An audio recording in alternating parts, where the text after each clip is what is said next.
We knew this was coming, right? A very, very minor incremental overall update. But somehow Apple's still got to try to get people to buy it. So what will they do?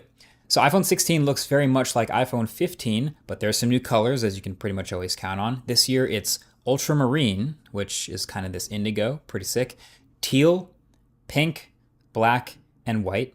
And the cameras, instead of being diagonally oriented, are now lined up again next to each other like it was back in the iPhone 10 days. But it's not just a retro touch, that's also so it can shoot spatial videos and pictures now, so the sensors are aligned with each other again.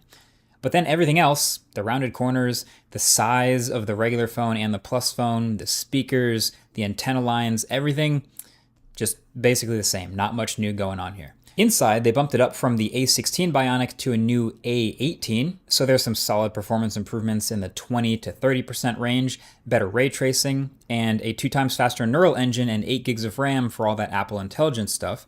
Really the most underrated new hardware to me, though, that they talked about is Apple briefly mentioned that these new phones will all have larger batteries. And so that seems to imply that it will actually have better battery life, but also at no point did Apple ever say any numbers. Not a single number was uttered during the battery section, no graphs or anything like that. So we don't know exactly how much bigger this new battery actually is, and the only numbers we've been able to find is if you look on Apple's compare page for the phones, it said the iPhone 15 would get a battery life of 20 hours of video playback, and this new 16 gets 22.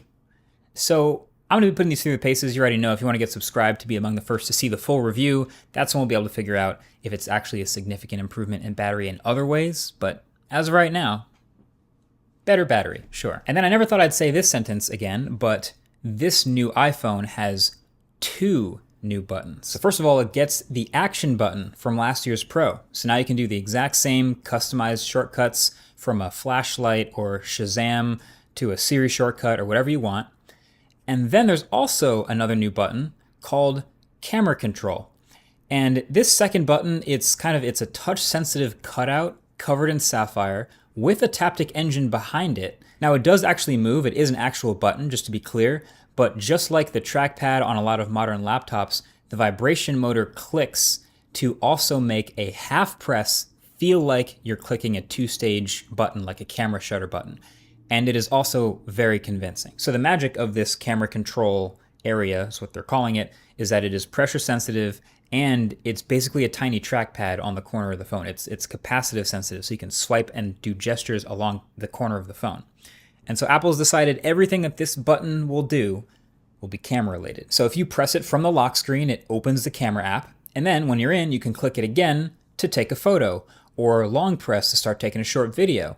But then you can do a little half-strength double tap to open up a menu for different camera options and then slide your finger along this camera control to change them.